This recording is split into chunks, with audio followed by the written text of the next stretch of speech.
So, you know how I always joke, but I'm not joking about how awkward my intros are in the beginning of videos. This is my third time trying to film this intro. And you know what it makes me think of every time I do this? I just think like, man, I'm glad there's not another hidden camera watching me restart this, because it feels so similar to that scene in The Office where Pam is like sending through a call, but she doesn't send it through right away so that Michael can get his like awkwardness out, like, boop-a-da-beep-bop, this is Michael. And then she's like, it's me. And then she sends it and he's like, hey, it's Michael. That's sometimes how I feel with my intros. Even if they still seem awkward, they might have been like, this was way more awkward 2 times ago. So on that note, hi guys, welcome back to my channel. Welcome to today's Q&A. Now I have to say, I was a little like MIA last week because Logan and I had a little bit of a cold. So I am still kind of getting over it. Not really. I feel like I'm completely past it, but I still have a little bit of that ickiness. You know what I mean? So you might hear it. I might be taking some like, you know, pauses to catch my breath, but in general, I'm good. I'm doing so much better. And we just really needed to chill last week. So I'm back today with a Q&A. I'm going to take a sip of my tea. Yeah. You know, the last few months have been extremely uncomfortable, awkward, full of growth and learning. And, you know, it's still kind of like that. And honestly, I was gonna say every video, but really I'm at the point where it's like every just day of my normal life is kind of just like, and I've said this before, and it's not kind of just like, it is one day at a time. So much has felt so uncertain for us and up in the air, and doing Q&A kind of just felt like a good next step, because I hit a point last week when I was sick and I'm like, what do I even want to make a video about right now? We are T-minus, okay, so it's Monday when I'm filming this Saturday, and I'm looking at my house, we actually are supposed to get the keys to our house. And so we are very, very close to starting the whole renovation, unpacking, setting up a new home situation again. And I am so excited. But things have felt a little, yeah, like I said, I'm in like this awkward one day at a time kind of middle phase. And there are days where I'm like, what do I even want to make a video about? And because of the awkwardness of the last few months, I feel like there's a lot of kind of holes in the story, which that's fine. I definitely don't share like all of the elements of my life on the internet, all of the, you know, stories and whatever, but I share a lot of things with you guys. And this just felt like the next, I don't know, video I wanted to make. Why did I have to do that huge explanation? It's a Q&A. Now, I will say this before I hop right in. If you notice, something's a little different about me. I got my hair cut. Yes, I did. I got it cut and I went a little bit lighter. You guys know I've been going slowly lighter. People have asked me what my hair color goal is, and I don't really have a hair color goal. Every hair appointment is kind of just like a one more step and then see how I like it. And that's kind of what happened even with the haircut. So we cut off probably 2.5, 3, I mean, what is that? 2 inches, 2.5 inches. And I'm a little bit disappointed. I'm not actually disappointed, but I'm a little bit disappointed. And like, I look in the mirror now and I'm like, I worked so long and hard to grow that hair. But then also I'm not disappointed because when I went in for the appointment that day, which was a couple days ago, I literally said to her, I said, Kaylee, I'm having days where I want to chop all of my hair off. And then I have other days where I'm like, I have the hair of my dreams, like the princess hair that I wanted when I was a little girl. I was like, I keep flopping back and forth. And so I said, I just trust you, go. And that's honestly, oftentimes when I go to hairstylists, that is kind of what I do. I'm like, I trust you because I am, you know, careful about who I pick, obviously. And once I describe to them what I'm going for, especially after like a first appointment, which this is only my second appointment with her, I get the vibe of like, okay, do they get my gist? She got my gist, and this is what she did. So we only went, you can see kind of with the sun shining through. And now keep in mind, I have not done my hair in well, I did it yesterday morning, but I did like these messy curls, and now like I slept in a braid and I literally just took the braid out of my hair when I got in the car. Like I haven't touched my hair other than my fingers through it right now. But I'm really happy that she ended up chopping off multiple inches, because the days where I was like, I'm gonna chop my hair off, were kind of coming from the place of feeling like it was so thick, so long, and kind of starting to get a little ratty and like scratchy. And she really, I mean, it's a big difference getting rid of that much hair, and it just feels much healthier. So even with her going a little bit lighter, as you can see, like a lighter brown, it still just feels healthier than it did, you know, prior to her chopping it. So that's the first thing. I just thought I would say that before someone comments or before I forget, because there's some beauty questions in here too, and one of them is pertaining to my hair, and I just didn't want to forget in case you noticed at the top. So I'm gonna go ahead and jump into this Q&A. I transferred all of the questions to my trusty iPad that I totally split. Well, you guys can't see that, but I totally split my screen in half, and it's still working. Anyways, I have the questions here. I'm gonna read them to you, but I wanted to let you guys know at the top that I am going to do part 1 here on my YouTube channel, and then I'm going to have a second Q&A, like a part 2, up on my Patreon. And just so you guys know, that is where all of these questions are from. I got on my Patreon and I said, all right guys, shoot me some questions. These are the questions that I got. So these are all patron questions, but yeah, so I just wanted to let you guys know that at the top. So I'm gonna go ahead and open this up and start with the first question. All right, so this first kind of group of questions is around baby stuff, like parenting, all of that. And this one says, did you love the newborn phase or no? You know, okay, so that's kind of a complicated question, because if I have to be honest, well, my first reaction is yes. That's my first like immediate, like, yes, I loved it. But I don't even feel like it's that simple of an answer, because thinking back, first off, my memory is kind of fuzzy.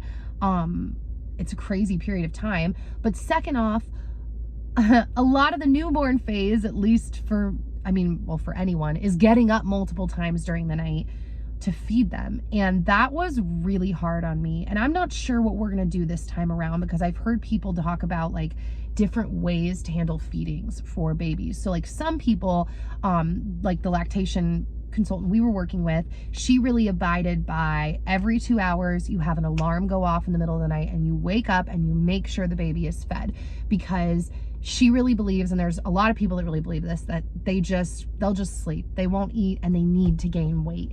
But I have since discovered that there are, obviously, just like everything else, right guys, there's always like 2 sides of opinions to anything. So there's this other group of people that feel like, no, that's not true. Baby will eat when baby wants to eat, and baby will wake up and let you know. And so we were definitely on that first side of the camp. So every 2 hours, you know, we were woken up by the alarm. I don't know if that's what we're going to do this time around. That's not necessarily what you asked me. I'm not making any statements or decisions, but I guess that was kind of part of the answer. I did not like being up every 2 hours. It was really, really hard for me. But I've mentioned this before. You know, everybody has a different partner that's suited for them, and everybody has different needs. But Dan has some very specific ways in which he is suited to me. And he showed one of those ways post-delivery when baby was born. And that was, he woke up with me every 2 hours to help me make sure that baby got latched. You know, my boobs were really hurting from my milk coming in. And so I've said this before, he would literally like milk me like a goat. That's so weird to say, but it's true. And he helped me with my feedings. You know, Dan is really like, he really helped me with my transition from being like just Nikki to mom Nikki. You know, sometimes I think that I've made the transition like slower than other people that I know. It's been hard for me to really like step into all of the things that are involved in the role of being a mom. Things have just felt like a really big deal for me, and that was one of them. Like doing the feedings and waking up every 2 hours and getting a baby to suck milk out of my boob, and then later transitioning into like these pumps that I could then take the milk and give it to my baby, just felt like a huge deal. And Dan really walked hand in hand with me through all of that. You know, there were periods of time where I couldn't even lift Logan at certain points because of my different injuries. And so I guess to come back to the beginning, my answer to did I love the newborn phase is very layered. My answer on one hand would be yes, and then on the other hand, it would be like, wow, it was really hard. Not so much. I also have to say, I am not someone who ever dreamed of babies when I was little. You guys already know this. I also never dreamed of getting married, which is why it's shocking that I got married at, how old was I? 20? 14 years in now. That's shocking because I didn't grow up like dreaming of my wedding dress and just like getting married in general. I mean, I have my own, everybody plays pretend or does things in their own way. And in regards to family, I did play pretend about certain things. I remember like, I used to pretend I was homeschooling my kids. I would just like buy, products from like the local school supply store and like just pretend to teach kids that didn't exist. So like I had my own things, but babies in general and like getting married, that wasn't something I dreamed of. And so I don't even really remember the point of me saying that. I guess just because you asked if I liked the newborn phase, and you know, I just didn't really know what to expect. And now I obviously didn't dislike it too much because, you know, especially if you're over on my Patreon, that I am hoping and praying to be pregnant again by the end of the year. That's really what I'd like. You know, Dan and I are kind of weird because there's this saying that goes around the family building community, just, I don't know, anyone that's having kids, right? And they'll say there's never a right time to have babies. And Dan and I have felt the same way our whole relationship. And even now after having a baby, we still feel the same way. And I guess to explain to you, the way that we feel is that that's only partially true. For us, we feel like that's only partially true. Doesn't mean we're right, but we think that in some ways, yes, you're never gonna feel fully prepared. Man, like I just said, I felt like an out of control hot mess and like I was not prepared for baby. I mean, yeah, I don't even need to elaborate on that. You get the gist. But then on the other hand, I do think that there is something to like wisdom in family planning. And so now that being said, as you guys know or don't know, and let me tell you, I believe that God is the giver of life. So if you are meant to have a baby, you're gonna have a baby. So when I talk about like logical or responsible family planning, I only mean that to a degree because like I have a friend, my friend Kate from YouTube, Mrs. Midwest. They were not planning on being pregnant again so soon. It was an accident, although I don't like that word, but you get what I mean. It just wasn't part of their plan, but that's what God had for them. So I really believe in God's timing and God's planning, and timing, that's the word I'm looking for. I know there's a lot of people that don't even believe in family planning, that they believe that you're just supposed to let it rip and see what happens. And I can understand that perspective, but that's not where Dan and I sit. And the reason I say that is because I had a friend who asked like, oh, you're hoping to be pregnant by the end of the year, like have you started trying? And I almost felt a little bit embarrassed, like I didn't want to say that no, we haven't started trying. And that's where I go back to what I was saying before, in the way that Dan and I feel that we actually do like kind of planning a little bit. And for us, we really want to be in our house. Both of us just feel like mentally we're gonna feel better and more relaxed if we have like our home, our nest. And so basically, that being said, we could be in our house anytime in the next, I'm hoping it's in the next month. I'm hoping that the basic renovations he wants to get done before we move in, which is like, I think flooring, painting in our kitchen, which I'll talk about later. I'm hoping that that is done within a month and that it's enough done for us to move in. And then in our minds, once we move in, that is when like, what is the phrase? Like no holds bar. Is that the phrase? I don't even know the phrase. Just no holding back. We're going, we're trying. So that's our plan. And I know that we're close to that. And so it's like, well, why not start trying now? But Dan and I were just talking about that the other night, and we're like, we want that mental assuredness that we have our nest, that we are in. And so, yeah, like I said, some people may not agree with it, but that's where we're at. And yeah, I guess my point in saying all that long answer is that I didn't dislike it enough to not have another baby, because I really want another baby. So yeah. All right, so speaking of another baby, someone asked something that's a really good question, but my answer is not that great. They said, is Dan taking supplements or doing anything specific for his body in preparation for baby number 2? No, that's the answer. Dan gets great sleep. Dan does a good job at keeping his stress low. Dan will take vitamins occasionally when I give them to him. And Dan does not eat the worst diet in the world. He doesn't eat the best diet in the world. That's not me throwing him under the bus. He knows this. But he really doesn't eat that badly. He eats lots of vegetables. Like, he's a big veggie fan. I know a lot of guys aren't, which is really weird. Like, Dan and I always joke when we would watch The Pioneer Woman. She would always make jokes about like, oh, the veggies are for the girls and the meat is for the boys. And Dan and I would look at each other. We're like, what the heck? No shade, Pioneer Woman. I love you if you're watching. It's just funny because that we don't relate to that. So he's not really doing anything special, and he's just not as into like all of the health treatments as I am. Like, Dan always jokes, he's like, I'm super strong, my health is great.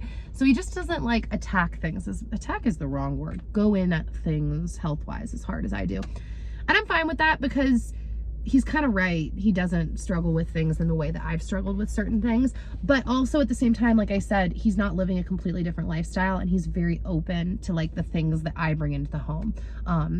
In terms of like dietary ideas and like potential supplement ideas if it's not like a huge ordeal for him to take. So yeah, that's kind of the short answer. Okay, so this question's good. This is, how do you manage time with a baby? I'm a first-time mom. I've recently returned back to work and I am having a hard time getting anything done. Now, and I'm gonna be really, really honest with you, because I feel like you're probably looking for the helpful tips and tricks that I would be looking for from a YouTuber. And instead, I'm here to just be disappointing. I don't know. I hope this isn't discouraging. I actually hope you feel like a sense of a little bit of camaraderie through this and not, like I said, discouraged, because I don't know. I literally say to Dan all the time, I will say to all my family members all the time, that like, I don't know how some of these super moms that I know of or see online get things done. Now, granted, I will say this to you.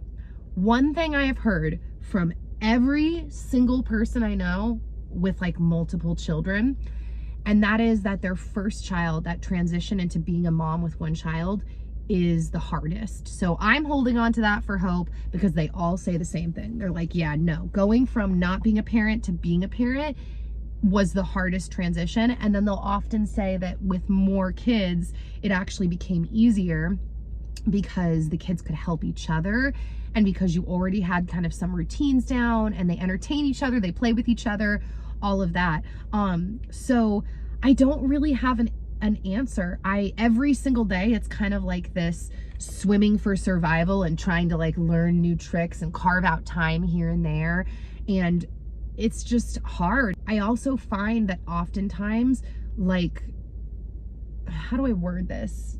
Caring for Logan will take not only precedence, but like emotional precedence over other things. So sometimes I might have the time to do something, but I'll find that I don't want to as much because I'd rather care for Logan, like something that he needs, whether it's food or a nap or to be read to. And sometimes I have to step away because it's like, I know that I'm doing this from a place of like, I don't know if you'd say mom guilt, like, oh, someone else could step in and I could get a break for a moment. Like, my mom's here, she wants to read, or like Dan can watch him. I will step away because I know I'll be more sane, getting a little bit of a break, but also I want to be with him. So that will often take up time too. I'll be like, oh man, like there's no time to get anything done, but then it's just like, well, I don't want to step away. I could step away. But obviously you are stepping away because you're back at work. And I guess I just want to say, I don't get everything done. I mean, you guys have noticed like my internet presence has drastically dipped down, and a large chunk of that is everything that unfolded in the last few months. The cancellation just mourning and sadness and all the craziness that came along with everything with that. And then moving across the country and then having no clue how we were going to find a house and then finding a house. And like, it's just been crazy. So that has definitely caused everything to take a back burner or like slide back. It's really hard for me to juggle my time right now. But even before that, back at home when things were more stable and before all of this had happened, or back at home when we were in Nashville, it was still hard. The days fly by. I mean, in some ways they crawl by because babies need such like, you know, like specific attention. But then in other ways they fly by because by the end of the day, I'm like, wow, I did not even like kind of get done really what I wanted to get done on my to-do list. And so I guess what I just want to say is less about advice and more about camaraderie, that I think every new mom feels this way. And so when you feel like you're not accomplishing something, you're not getting everything done that you want to get done, if that helps, remind yourself of that we're all kind of slipping in the beginning. At least from what I'm gathering from people, it's difficult. Actually though, I will say in the spirit of all of that and what I was saying in the beginning, is to accept help from your loved ones. When I do get things done, I'd say 99% of the time, I'm only getting them done because a loved one is helping me. So like, for example, right now while I'm filming, as you can tell by the silence in the car, my son is not here. He is with daddy, and daddy is actually currently putting up a brick wall. And so he's kind of like helping him and like reading his books and hanging out. And so that's the only reason I'm getting things done right now. And so help is definitely helpful. And yeah, just keep swimming, mama. I really wish I had better advice because I wish I was in a better place of like feeling like super mom, like super productive. And the thing is, there are all these moms online to look at too that just seem like, it's like, how do you juggle all those children and get all of this done? And I don't know, I'm right there with you if you're feeling that way. And I feel like the general mantra in my life is one day at a time. I've never held so much to that idea as I am now. And it's probably better this way because I feel like it's biblical to be relying on the Lord one day at a time. We're not guaranteed tomorrow. So I think it actually, like I said, is a good way to live and be. Oh man, I gotta flip the car. All right, so next question. How did you know you were ready for baby number 2? So here's how I knew, okay? I'm getting older. I am 34. I will be 35 next year. And we've talked about this before, that it's proven, obviously, your egg count goes down the older you get. And so because we waited so long to start a family, I knew right after having Logan, like right away, I was like, oh, I definitely want more kids. I mean, we knew that before having Logan, because for us, unless that's what God has for us, we've always known we wanted more than one child so they could have a sibling, all of that. So we knew that from the beginning. And then after I had Logan, I was like, yes, definitely, I want another kid. And then my age is in the mix. And because, you know, you can't go back in time, for us, there was kind of just this matter of like, all right, we want to do it soon, because if we do want more children, you can't go back, but we can stop at any point. So let's just get the show on the road. So it really was like, it was very natural for us. I'm realizing now that I'm looking all around and seeing how many friends I have that were either pregnant before me or pregnant at the same time that are already pregnant again. And some are like much farther along. There's kind of like a natural rhythm to it. And I'm realizing, oh, we did wait a little bit longer than maybe some people who are trying to like have multiple kids. Even in my older age, we waited a little bit longer, but this is just what felt natural to us. And so I guess that's what I want to encourage in you. If you're wondering for when baby number 2 is coming, you know, think about the size of family that you might want, you know, with your husband, obviously, and see what feels natural. I think you'll know. And for us, like I said, that's how we knew. It's like, okay, we know we want another one. We want to make this happen. And then everything that unfolded this year just became evident as stuff has been happening. Like, okay, not now, not now, not now, but now, meaning like we see the date now. It makes sense in terms of like timeline, like I mentioned, being in the house. But we've been talking about this all year. There were multiple times I was like, do we just start trying now? Like, what do we do? But then we really were on the same page, as well as like with, I was about to say adults, but we're adults, people we look up to, family members, loved ones, that were like, yeah, I think that we're on the same page as you for like waiting till you're in your house. So yeah, it was kind of just a natural unfolding of circumstances and conversation and my age and just everything kind of coming together. Now, I will say, you know, I feel two ways. I feel like, yes, you'll never fully be prepared for a baby, but also there are better times maybe in some ways than others. But then also at the same time, I think that children are such a blessing and a gift from God. I kind of just think like he'll provide and make a way. So this is a really vague answer to just say like, pray, take it to God. It's between you and him and your husband. And I believe that the perfect time will be made known to you. Like my friend Kate, that was her perfect time. It's so crazy. It's amazing. So yeah, okay, next question. This is, what does Logan eat in a week? Or maybe freezer meal prep for a toddler. So our food situation, like I've mentioned before, is way different at my parents' house. We don't have the same kind of storage, and there are like 7 people, right? My mom, my dad, me, Dan, no, 6 people living in this house right now. And so that's a lot of people to try to like store food, but also I'm not the one like running the household food situation. Like it's really my parents and they're letting us in. So it's different right now. Logan does not eat, he doesn't eat as many vegetables as I would like, and he will probably be eating when we're on our own. But it's because he's in this weird phase with his teeth where like he's having a harder time kind of some days chewing things. He doesn't understand how to grind down greens, and I don't really have like the storage to be like cooking veggies and then blending them and making little purees, and like I just don't have the storage in general for a lot of things. So Logan primarily eats a lot of what we eat, which we're also not eating our best, because it is kind of like we're living out of a suitcase and just kind of like all counting down till we get to move into our house. But like we had beef stew this week, we had chicken noodle soup this week. It was colder. It's the stew soup theme.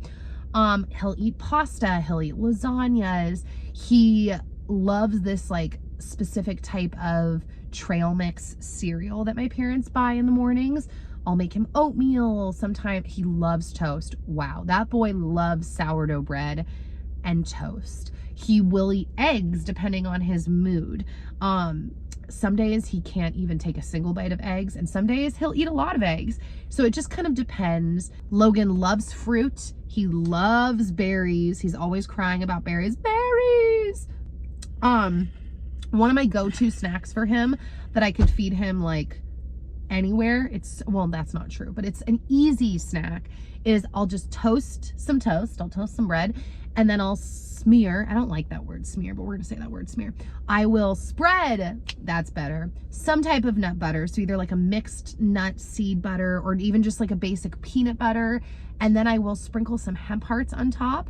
And then if I have like grapes or blueberries, I might cut those in half and like put them on the bread. Drizzle a tiny bit of maple syrup. Actually, I take that back. I drizzle the maple syrup before I even put the hemp hearts on, because it doesn't really, a lot of times I'll just spread the maple syrup over the butter, the nut butter with a butter knife. If I forget though and I wait till the end, I'll like lightly drizzle it and then move the toast around to try to get the syrup like evenly spread on the toast. And then I'll cut the toast up into little bites.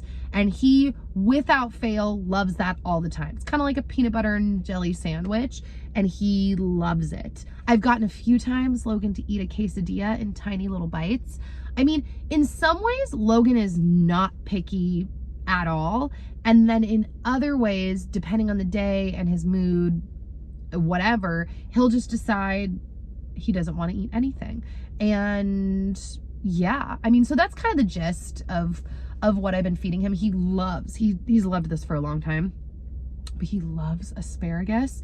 He also loves tomatoes. That boy is always trying to pick our tomatoes from our garden. We're always having to like chase after him because he's all, my tomato, and like trying to pick it, and we're like, no. and we're like chasing him to try to get him to not do that.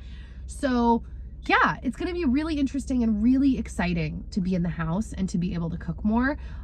He likes risotto. I make mushroom risotto and he likes that, and that's nice and creamy and smooth. He loves French fries when I make those incredible French fries I showed you in my last day of my life video, which if you didn't see it, I finally showed how to make my bomb French fries. He loves those. So yeah. All right, so the next question, this is like more of the health food section. And one of the questions someone asked was foods that you don't like. Okay, I don't like olives. Like, I really don't like olives. I don't like Chinese food. Like, we're talking like orange chicken, chow mein. I'm sure there's other stuff I would like, but that kind of basic, almost like, it's not Americanized, but Americanized, yes, staples of Chinese food, I don't like. I got sick off of it maybe like 20 years ago. And ever since then, like, I really don't like it.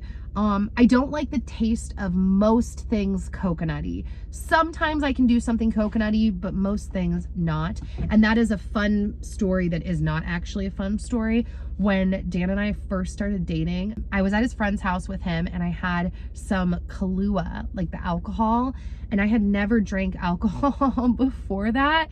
And I got so sick. And Kahlua is a coconut alcoholic beverage. And so for a long time, I couldn't even smell coconut without getting sick. But yeah, I don't like that.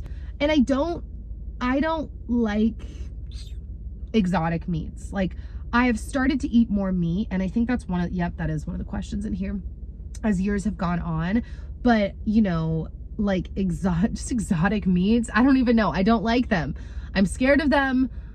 It's hard for me. So yeah, I'm actually gonna jump to that question now. Someone said, how did you start eating meat again and why?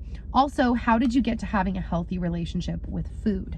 So, to those of you that don't know, I was a vegetarian for like years. I want to say like 7 years, somewhere around that. I get the timeline really confused, but it was years and years of not eating meat.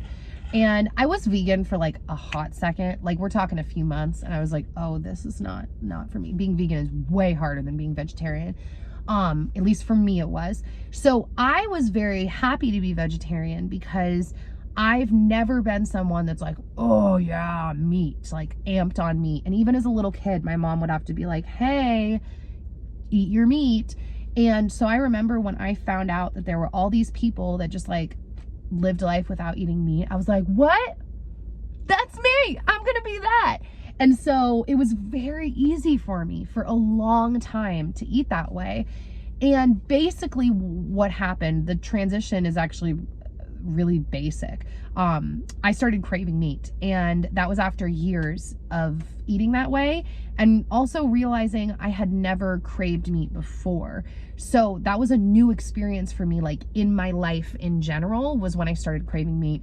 And I remember being like weirded out by that because A, it was a new experience, but B, I was such a healthy vegetarian, meaning like I was doing the supplements, but besides the supplements, I was eating such a well-rounded diet full of nuts and seeds and different shades of green veggies and, you know, obviously my fruits and all of that. But I was really eating a well-rounded diet and taking my supplements. And I thought, oh snap, if I'm craving meat, even when doing all of that, like I just felt like it said something about what my body really needed and wanted. And so it really was that simple. I was just like, you know what? I think I'm going to start eating some meat again, because I don't, like, it spooked me out that my body was craving it so much, and it just made me feel like I needed it. Now, I have to add that I had blood work done for a life insurance policy and then for some health stuff, and those doctors that had done my blood work had actually told me that they had never seen, in one of them, he was like, in my 25 years of practice, I have never seen cholesterol this low, my LDL, because there's like an HDL and LDL, and LDL, if I remember right, is actually considered like the bad cholesterol, but it's not actually bad. Like if you don't have enough of that, like if you have too little, it can cause a lot of problems. No one was really like able to tell me definitively why my cholesterol was so low. But between that and then having this craving for meat, I was like, I think I need to do that. Now, this story is kind of anticlimactic. I'm sorry to be so disappointing, because I actually haven't had my cholesterol run in a long time. And as we settle in up here to our new hometown, there's a lot of things that I want to kind of do, right? And get involved in, get checked out, whatever. And so that is one of the things. I would really like to have my blood work run again and check it out. Because I know I had my blood work run when I was pregnant, but I don't even have any memory of them running my cholesterol, or maybe they did and it was back to normal. I don't remember. I just, in the spirit of telling you how I started eating meat again, that was definitely along the lines of like remembering having this craving and then getting my blood work done and being like, whoa.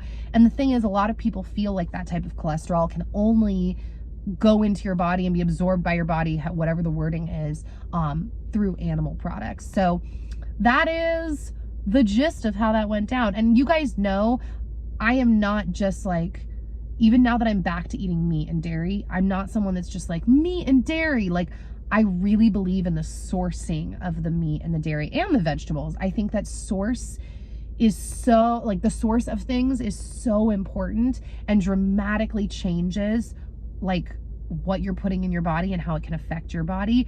So, I've just tried as the years have gone on to get better with my sourcing, and it changes in different seasons, based on like where we live, how much money we have, like what our budget for groceries is like at that time, our access to things. Right now in the US, for example, there is just like a beef shortage in general across the state. So like all kinds of things change, the type of meat I'm consuming and how much I'm consuming. But yeah, that's kind of the gist. So this next question was, how do you regulate a menstrual cycle naturally? Now, first off, I'm not a doctor. I don't know. I can't tell you that. And people have different, like, obviously people's cycles, just like people's infertility, just like everything else in life, right? happens for different reasons. And so in some ways, that is why it's important to find a provider that you can walk hand in hand with when you're dealing with health issues. But then on the other hand, you guys know I am super in favor of taking your health into your own hands from the perspective of the fact that there are so many things that one can do to better their own health. And so that is the side of me that really believes in like taking things into your own hands. But it's a fine line, right? Because you're not a doctor. There are going to be pieces that you may not be aware of or missing, and you can't run your own blood work and whatever. So this is what I say to people in general when they're trying to regulate their cycle, get pregnant, deal with health issues, whether it's like pain in their body or mental health or whatever. And that is to go down the basic list of things that promote well-being and health. I maybe said this in a video on Patreon, maybe I've said it on this channel, maybe I've said it a million times, but it is truly because it is what I feel is the most important, and that is the basics. Looking at, are you eating regularly? Are you nourishing yourself properly? Meaning, are you giving yourself and your body access to all of the food groups? Are you getting in your veggies and your protein? Like, and this is from my perspective, right? Like your veggies, your meat, your dairy, your fruit, your grains. Are you really eating a well-balanced diet? Are you consuming enough quality water? Staying hydrated with high quality water is so important. Like all of these things that are hit on as like basics are not basic. Like they are the fundamental building blocks of your body's health and well-being. And I think that far too often, so many of us have slipped into this idea of like, well, yeah, I mean, I'm just like not feeling well, and it's the doctor's got to help me. And it's like, I mean, yeah, but have you tried the basics? Like, have you cut down on your processed sugar? Because high amounts of processed food with refined sugar definitely can impact your body and your ability for your immune system to be strong, for your hormones to be properly regulated. Like, there's all of these basic things. How much are you sleeping? Sleep is so important. You can fall down a whole wormhole of like what happens into the brain, what happens in the brain when you're asleep, how hormones regulate when you're asleep. Like, literally, hormone regulation and sleep are very like close from everything that I've read. Like, very they affect each other. It's very important. This is awkward that I'm sitting like this, but whatever. And then exercise. You know, there are some people that believe that strenuous exercise, like exercise that is really hardcore, is actually not great for your body. So I know some people, they'll be trying to regulate their cycle or get pregnant, something with, you know, their fertility, and they will be working out hardcore. And obviously these are different opinions, right? I'm just like speaking out of my brain and my thoughts.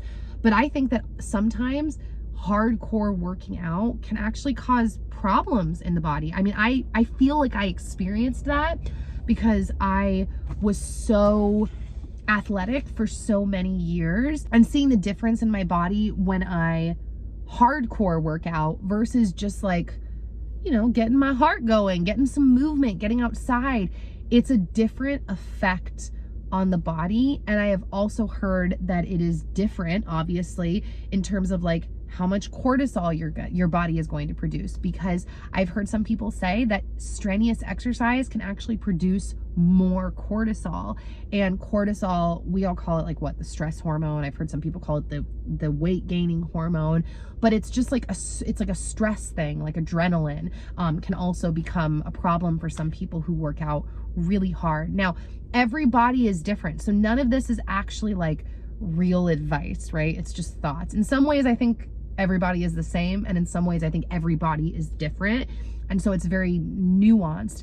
But I would really encourage you, if you're trying to regulate your period, to be honest with yourself about your diet, about how much processed food you're eating versus fresh food versus food that you're cooking. How much water are you drinking versus coffee? Yes, I am drinking tea right now, but I'm aware of that too. I regulate that too. It's good to pay attention to all of that. How much caffeine are you drinking? How much sugar are you eating? How much sleep are you getting? The basics, because the basics are actually really, really difficult. And I don't think tons of people really like nail the basics. I know that I struggle just to like kind of get in those basics, but I think that they're the building blocks. They're the most important. And I just, yeah, I want to present that to you as kind of my thoughts around menstrual cycles, is creating that even keel rhythm in your life and in your diet and in your sleep.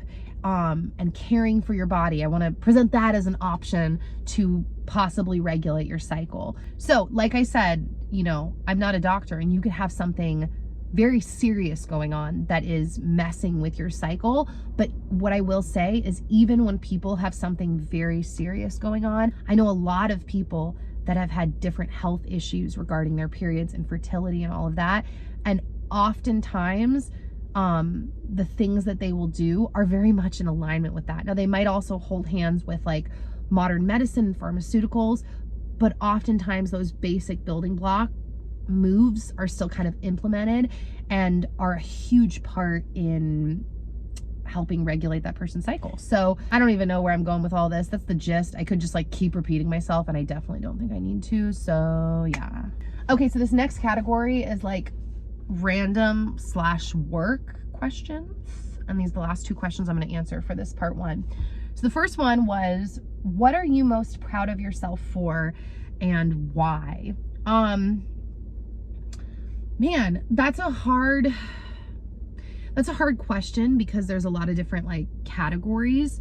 Well, that sounds weird. There's a lot of categories of things that I'm proud of myself for.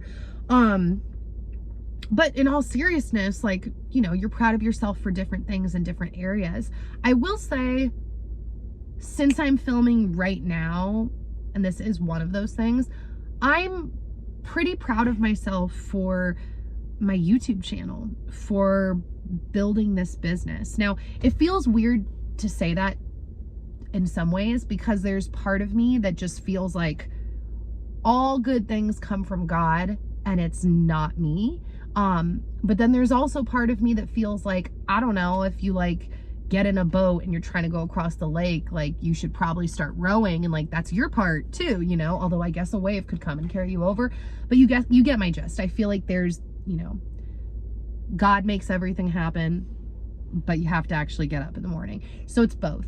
But I'm proud of myself, you know. I feel like this is one of the few things I've done in my life that has had a really definitive milestones over the years. You guys know, or you don't know, and I'll tell you now, I technically did not graduate high school. I actually tested out when I was 16. I took the California exit exam because I was doing like work on sets, commercials, indie films, shows, all of that kind of stuff. And so I tested out, but I kind of have a weird educational background, because even though I tested out at 16, I had already been taking college classes for the previous 2 years. And even though I tested out, I kept taking college classes because I just liked learning. So like the joke, which is actually not a joke and totally made me think of a message someone sent me the other day. Let me finish that thought. I took every single history class at our local college that they offered, just because I loved history so much. I loved learning. So I was done with school. Like technically I had already tested out, whereas the previous 2 years they had been concurrent enrollment. So all of my classes at the college that I was taking, each semester equaled 1 year. So but I technically don't have a high school diploma, so I didn't get that milestone. I don't have a college degree. I didn't get that milestone. I just like learned for fun. But I was laughing, side note, because someone slid into my DMs the other day and they were like, have you ever cracked open a history book in your life? Because they were mad at me for promoting raw milk. And I just kind of chuckled and I just thought, they don't even know, man. Like, I took every single history class that the local college offered. So it's like, yeah, that's not much history in the scheme of like life, like people who go off to, you know, university for years and years. But it's like, yeah, I actually have cracked open a few history books. But you guys already know that I'm the kind of person that I believe, okay, you hear this side of the story, but now let's go see what the other side of the story is. Like, I just like that in general. That kind of might be like a homeschooler thing, or it's just a personality thing. It's kind of like, I was just thinking about this pastor that I really like named Vodi Bakum, and he homeschools all his kids. And he was talking about how like his kids will read the Communist Manifesto and Mein Kampf, because he wants them to know, like, not the other side, but like in traditional schooling now, you only learn about like the commentary on those and how that played out versus like, okay, what are they saying? So it's kind of that same mindset for me of like, okay, well, there is another opinion to this story. And it just made me laugh that they asked me that because of what I just said to you. So, all of that being said, I said to you guys in my Patreon when I posted on there, like, I said, maybe I'll actually answer concise so I can answer all the questions. And someone's like, no, I like your blabbery talks. And I'm like, that's good, because I just keep on talking. Anyways, my car is about to shut off. But to finish that thought, I would say it's YouTube because of what I just said. I never really got those milestones, and hitting different milestones over the years through YouTube has been really exciting, even though they kind of don't mean anything, right? Like I have like over 1 million subscribers, 1 point something. I don't get 1 million views on a video. Like, it kind of doesn't matter at all, but it was cool through the years. Oh, the car just shut off and I actually think it's okay. But it was cool through the years to experience those tangible like goals and targets that I wanted to hit, and then having the experience of actually hitting them. And then it was cool too because like you actually get paid for it. So, you know, you might hit some of those milestones that I would have hit maybe had I been in a regular school trajectory, like, oh, I got my diploma, I got this, but you're not necessarily paid for that. So that's been cool too, is to like get paid as I'm doing this and building it. But yeah, that's probably one of the things that I'm very proud of. And like I said, it depends on categories, right? Like, I want to say I'm really proud of being a mom and a wife, because I am, and like seeing that I was Well, okay, let me phrase this. The fact that I was able to birth Logan and the fact that I did it at home naturally, I am really proud of that. You guys know, if you know my heart and you've watched enough of my videos, I think it is really dumb when people view birthing as like a, what's the word? Like a competition or like a badge. Like I had heard friends over the years before being pregnant, before I had ever considered birthing at home, I just always assumed, of course, I'm going to have like an epidural and do it in the hospital. It had never crossed my mind until my feet were to the fire and I was like, okay, I have to get this baby out of me. So what do I want to do? But I would talk to some friends and they would be like, they would be bitter at people who had home birthed because they felt like they were just doing that to like flex, to show off. And I remember even then thinking like, that's weird. Is someone really doing that just to show off? Like, that doesn't make sense, but okay. But now that I've done it, I really am like, whoa, this has literally nothing to do with flexing. It has to do with coming to a conclusion that I genuinely felt, well, there's part of me that feels like it's the best option, but that's not actually true because I know people whose lives have actually been saved at the hospital or in the process of having their lives be saved right now.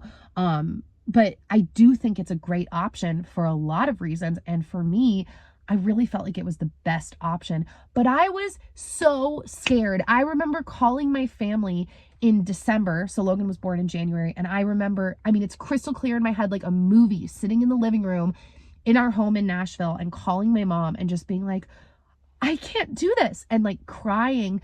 And just in general, I just didn't think I was going to be able to birth a baby just at all, but especially at home. I like kind of had this freak out.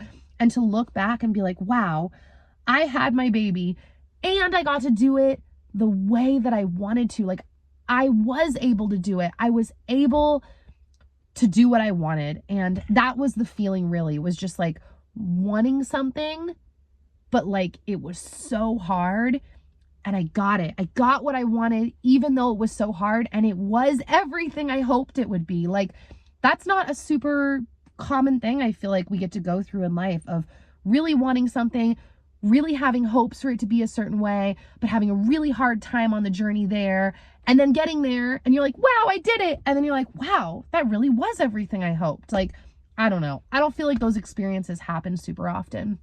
So those are kind of my two, but I could keep going. I honestly could keep talking. But what's weird about all of that is saying like, it's like, oh, I could keep talking about the things that I'm proud of myself for. It's not even really like that. Because also low key, I could turn around and totally like tear myself apart and be super critical of even just both of those two topics I brought up. Like it's very easy for me to become my own worst hater, which has been part of what's been hard about the last couple of months. But if I'm staying in that headspace, I am really proud of those things. So yeah, that is it for part uno. Wow. Part 2 now. I'm going to film and I will see you on Patreon if you are already a patron. And if not, and you're considering coming over, I would really appreciate that. It means a lot to us that so many of you guys have come over to Patreon to support my work, our work. And yeah, I was about to go off on a whole other rant. I'm not going to. Just know that I really appreciate it, especially after the last few months.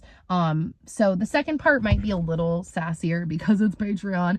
And yeah, I'll see you over there. And the rest of you who are not able to be over there, it's okay. I'm not planning on leaving YouTube. I really appreciate you guys. I definitely did not expect what happened in the last few months to happen. And I'm just taking it one day at a time, but I'm not leaving YouTube. I'm not leaving you guys that can't go over to Patreon. I'm just, like I said, taking it one day at a time and figuring things out. So I will hopefully see you guys, hopefully see you back here soon and all over the rest of the internet. And yeah. All right. Bye guys.